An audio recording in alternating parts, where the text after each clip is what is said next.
Welcome back to Chamber Exchange, a TV show. I want to thank our sponsors, Bank Hometown and St. Vincent Hospital. Here with us in our final segment, we have the CEO, Chief Executive Officer of Unibank, Michael Welch. Welcome. Thank you, Tim. Thanks for having me in. Yeah, it just seems like a few weeks ago we were together on a Saturday for the Latin American Business Organization annual gala, if you will, and that was at the DCU Center on a Saturday, their expo, and Unibank is one of the sponsors of that, along with Fallon, and also helps facilitate the Chamber's partner affiliation with LABO, where we do some joint programming, and many of the LABO members, the 300 or so Latino-owned businesses, have access to many of the Chamber programs. So I want to thank Unibank for that. But you got a chance at that event to practice your Spanish. I did. It was good. We just got back from Mexico, so I was well versed. You know, and it was great to be there. Great to see you there, and just great to be part of LABO. I think it's an exciting organization. You know, as we've talked in the past, the bank was built in the 1800s to serve the immigrant population. At that time, it was largely Irish.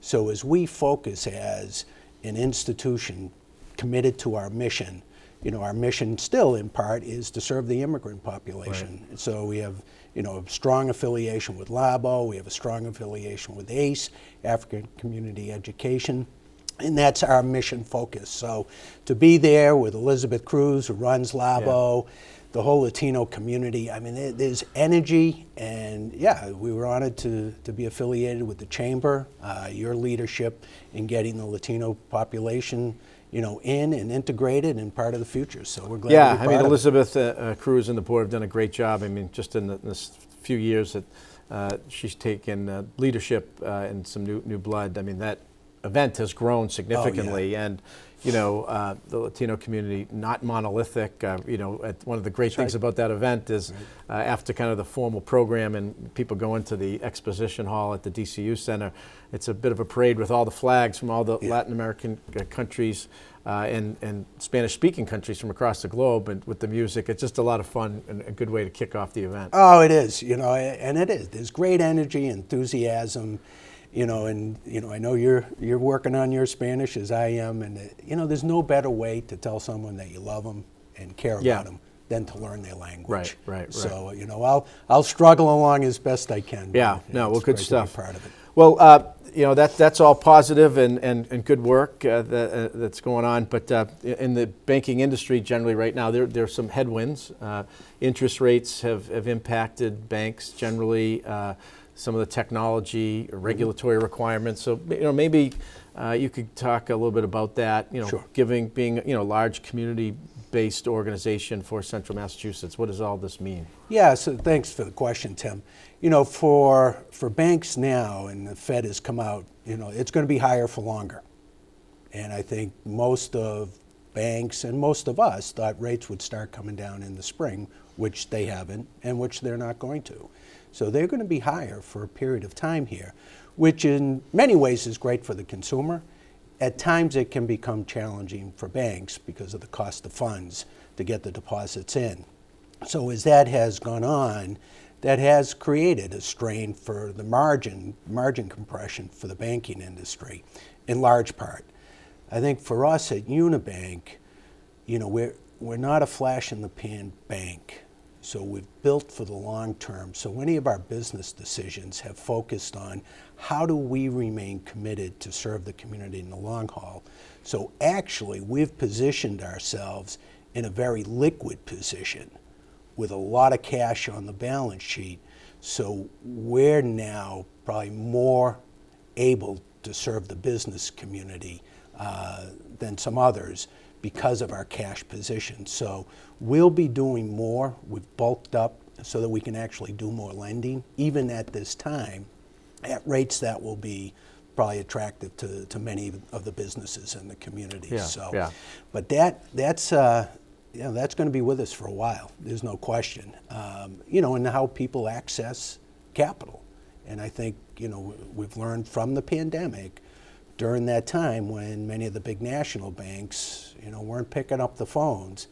Unibank was not just picking up the phones, we were reaching out to people and giving them access to capital through the PPP program. And as a result of that, that really has become what Unibank is known for, being able to, get access to a CEO, because people know my personal cell phone, so they reach out and call, Right, and we're right. glad to help. Yeah, and I think, there's sometimes in some of the public realm and public conversation, people kind of lump the banks, they lump them all kind of, and it is important, I think, for people in that conversation, whether it be in the public policy, settings, in the community and in kind of media conversations, there are different types of banks, and you're a mutual bank. So Yes. what does that, if you could, viewers, what does a mutual bank mean? Yeah, and Tim, you know me, I've done 35 years of education, so the banking sector is relatively new, but what I've learned in a very short period of time is the big stock banks in New York or Chicago or LA, they're committed to serving their shareholders, and they'll make the margins work to benefit the shareholders. Make money to pay the dividends. Correct. In the mutual bank world, which we are, we don't have shareholders. So we're not obligated to make certain decisions for their benefit. Our obligation Obligated or pressured. That's right. Yeah. Oh, yeah. So our obligation and opportunity and privilege is to make decisions in the best interest of the local community. That's why Unibank was able to start its charitable foundation, which we're funding at more than $1 million a year. We're about $1 million in direct service into the community, because as a mutual bank, we don't have to feed someone out of the community. Our focus and our attention and resources get redirected right into the community. And that's in lending Yes. and helping businesses, individuals, families, Correct. home mortgage, business expansion, starting a business, and then obviously the philanthropic charitable work as well. Right. And then, for us, one of our lines is we're big enough to serve all your needs, but small enough to know you by name.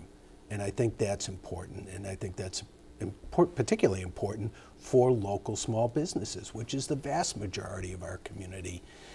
At times, they can't get access to capital because they don't know who the decision makers are. Right. And that's where we really make our bread and butter, and that's our focus. So there's nothing like taking someone who's just starting their business and then see them flourish to a company of 200 or anywhere in between. I mean, Right. that's what energizes us. Right. I had a chance to get to my second game at the Polar Park, the Woo Sox, the other day, and it was a great game. They won. It's always even better when they beat the Yankees farm team, Absolutely, Scranton, it is. Wilkes-Barre. So it was a great game. You're Unibank, very involved at Polar Park in a few different ways, and in the kind of growth of the Canal District. Maybe you could talk a little bit about that. Yeah. So for us, when Larry Lucchino and Dr. Charles and others, yourself, Ed Augustus, were involved with enticing the Pawtucket Red Sox to come up, Unibank was one of the first to step up with a major commitment, because we saw the revitalization of Worcester important to us. So our relationship has really, I think, has helped them, but how has it helped us? It's really put us on the map. We're a bank headquartered in the Blackstone Valley, often unknown up in Worcester area. Now we're well known. You get Friday night fireworks. I apologize that my face is on the big Jumbotron. You don't always want to see that on a Jumbotron. But there we are, so people know us. You'll see in the upcoming months our additional commitment to Kelly Square, the Canal District. That's a vibrant area for us, both from an emotional perspective. I'm a Worcester kid, so I'm going to do anything to help Worcester. And then our commitment emotionally also to the immigrant base. As you look at the Kelly Square area, it's gone unbanked in large ways. So we'll continue to explore how we commit ourselves into that area and help that new immigrant base. And then I think just from an economic perspective, it just makes logical sense. Great. That's the growth of the city, and that's where we'll continue to expand.